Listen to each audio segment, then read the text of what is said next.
Light कौन जाएगा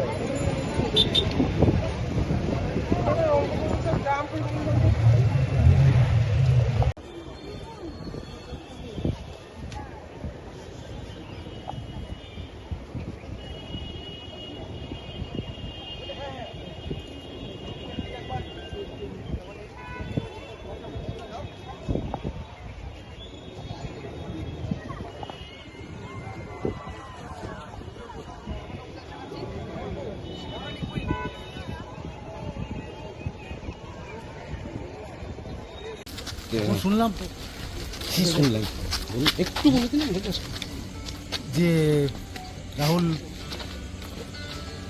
ভেসে গেছে, এরকম পড়ে গেছে ব্যাস। আমি সঙ্গে সঙ্গে ওর ছেড়ে দিয়ে একটা গাড়ি চলে গেছে আর্টিস্টের।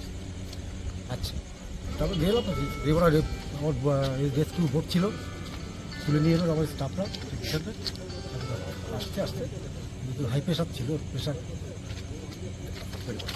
আচ্ছা, একটা জিনিস জানার ছিল যে ওই অ্যাক্সিডেন্ট, মানে এটা কি শুটিং চলাকালীন হয়েছিল না শুটিং প্যাক আপ হয়ে গেছে? আমি আর্টিস্ট ছাড়ছিলাম, আর্টিস্ট ওরা সব প্যাকিং করতো, মানে শুটিং এর পরবর্তীকালে হয়েছে। তারা কি বেড়াতে টেড়াতে এখন গেছিলেন? সেটা আমি স্পটে ছিলাম না, তিনি নৌকো থেকে পড়ে যান না না, এমনি না, এমনি জলে নামতে গিয়ে পড়ে যান? বোধ হয়। না, আপনি কি জেনেছেন সেটা- যে বোটে কি বোটিং করছিলেন ওরা কেউ? না না, কেন ওখানে যিনি ম্যাডাম ছিলেন, যেখানে ম্যাডাম ছিলেন তিনি বলছেন আমিও পড়ে গেছি, তার মানে কি ওনারা বোটিং এ ছিলেন? না না, বোটিং এ ছিলেন না, তাহলে এমনি বিচে এমনি নরমালি যেমন শুট হয় তেমন। স্থানীয় সূত্র বলছে যে রেস্কিউ করতে একটা টাইম লেগেছে। না না না না, রেস্কিউ করতে কোনো পাই না। একদম গাড়ি দাঁড়িয়েছিল ওখানে, আমি নিয়ে গেছিলাম গাড়ি।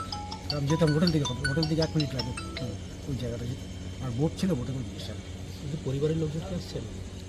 এখন বলতে পারবো ওদের সঙ্গে আমার কথা। আপনার নাম? বন্ধু, আমার নাম শেখর চক্রবর্তী। পুলিশের সঙ্গে কি কথা হলো? হয়নি, আজকে এসছেন কথা বলতে।